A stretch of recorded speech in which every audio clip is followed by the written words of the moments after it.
ஹாய்ங்க, எப்படி இருக்கீங்க? சனிக்கிழமை அன்னைக்கு சாயந்தரமா எடுத்த வீடியோங்க. அன்னைக்கு நல்ல மழைங்க. 4 மணிக்கு கரண்டு போச்சுங்க. 12 மணிக்கு தான் வந்தது. ஆனால் எங்கள் வீட்டுக்கு மட்டும் வரலங்க. 2 மணிக்கு மேலே தான் வந்தது. நைட்லாம் பசங்க நல்லா தூங்கவே இல்லை. அப்புறம் 2 மணிக்கு மேலே கொஞ்சம் தூங்கிட்டு காலைல எழுந்திரிச்சிட்டோம். 5 மணிக்கெல்லாம் எழுந்திரிச்சு சேமியா செஞ்சு சிம்பிளாக சாப்பிட்டுட்டோங்க. அப்புறம் ஞாயிற்றுக்கிழமை அன்னைக்கு காரைக்காலில் சந்தைங்க. அன்றைக்கி போய் காய்கறிலாம் வாங்கிட்டு வர சொல்லிட்டேன்.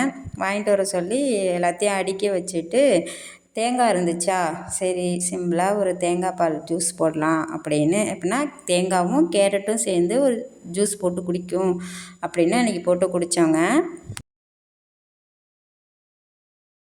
என்னன்னா இது திருவி போட்டால் கொஞ்சம் நல்லாயிருக்கும். நான் இப்படி கட் பண்ணி போட்டதுனால நல்லா மசியல. அப்புறம் வேறு மிக்ஸியில் மாற்றி அரைச்சி நல்லா நாட்டு சக்கரை போட்டதுனால தான் கலர் அப்படி இருக்குங்க.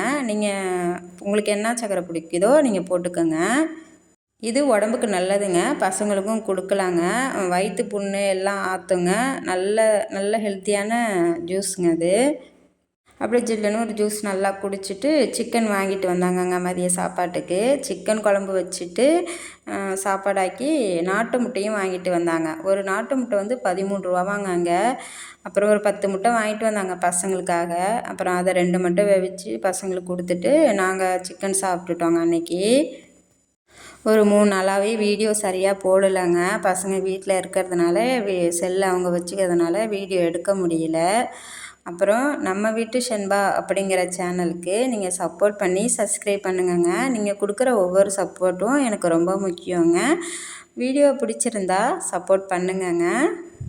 அப்புறம் என்னங்க நல்லா சமைச்சு சாப்பிட்டுட்டு தூங்கிட்டோங்க. ஏன்னா நைட்லாம் நல்லா தூங்கலையா, நல்லா சாப்பிட்டுட்டு மதியத்துக்கு மேலே தூங்கிட்டோங்க. அப்புறம் ஒரு 5 மணிக்கு மேலே தாங்க எழுந்திரிச்சு டீ போட்டு குடிச்சிட்டு கொஞ்ச நேரம் பசங்களை மாடியில் விளையாட விட்டுட்டு அப்புறம் கீழே அவனுக்கு ஹோம்ஒர்க் இருந்துச்சுங்க. அவனை ஹோம்ஒர்க் எழுத வச்சுட்டேன். ஹோம்ஒர்க் எழுதிட்டு நைட்டுக்கு தோசையும் அந்த கறி குழம்பு இருந்துச்சுங்களா, அதுதாங்க. 5 மணிக்கு எழுந்திரிச்சு பார்த்தா பாத்திரம் எல்லாம் அப்படியே இருந்துச்சு. அதெல்லாம் கழுவி வச்சுட்டு அப்புறம் தாங்க வேலையை ஸ்டார்ட் பண்ணேன். அப்புறம் இவங்க பாருங்கள், நான் வேலை பார்க்குறேன், இவங்களுக்கு இவங்க கால் அமுக்கி விட்டுட்ருக்காங்க. லாங் வீடியோவில் பார்க்கலாங்க. பாய்ங்க.